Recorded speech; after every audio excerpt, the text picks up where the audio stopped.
because that's when I need to get out of uniform, so it's pretty hard to live it. If you have any questions along the way, please do ask.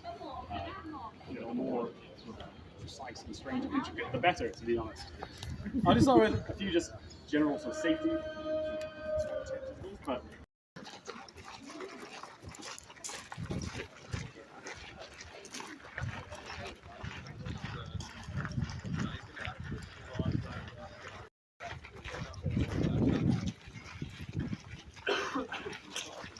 sort of almost like a moat, but it's dry. Always has been dry because you really want your enemy to come in here.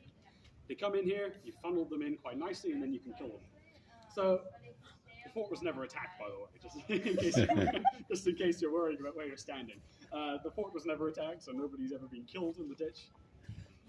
Well, no enemies ever been killed in the ditch. I think there have been some soldiers who fell in before, actually, but either way, we're going to imagine that we're some Frenchman or American attacking the fort. So you come up the hill, you get to there, you look down, don't want to jump that, obviously, it's quite a fall. First, I think these tend to be the real mystery. People wonder if there's some horseship beach stuff here somehow. That really tall mast there is the commercial signal mast. So of course, if you've got different regiments coming here every 2 to 4 years, some of those regiments don't get on too well with the locals. They get too drunk and they start fights and whatever else. This essentially is just trying to maintain a general baseline of decent relations with the locals.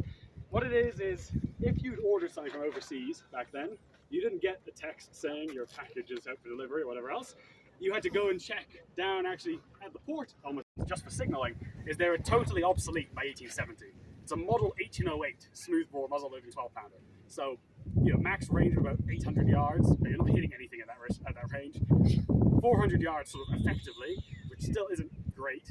It's quite slow to reload, it's relatively dangerous, it's very, very inaccurate because the barrel's smooth, and so whatever comes out of there has to be smaller when you put it down the barrel.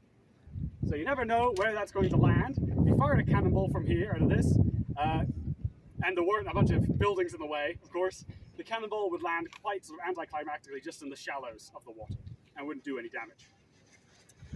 They do make a loud noise though. They're really loud noise. And so for signaling, they fired 4 pounds of black powder, which is the same amount as the lob a cannonball out of it. And 4 pounds of powder was loud enough that it meant if you were in the darkness, you could hear it pretty clearly. So across the water, you could hear it. Ships down in the basin set their chronometers using the gun, not realizing it meant they're setting all their clocks wrong because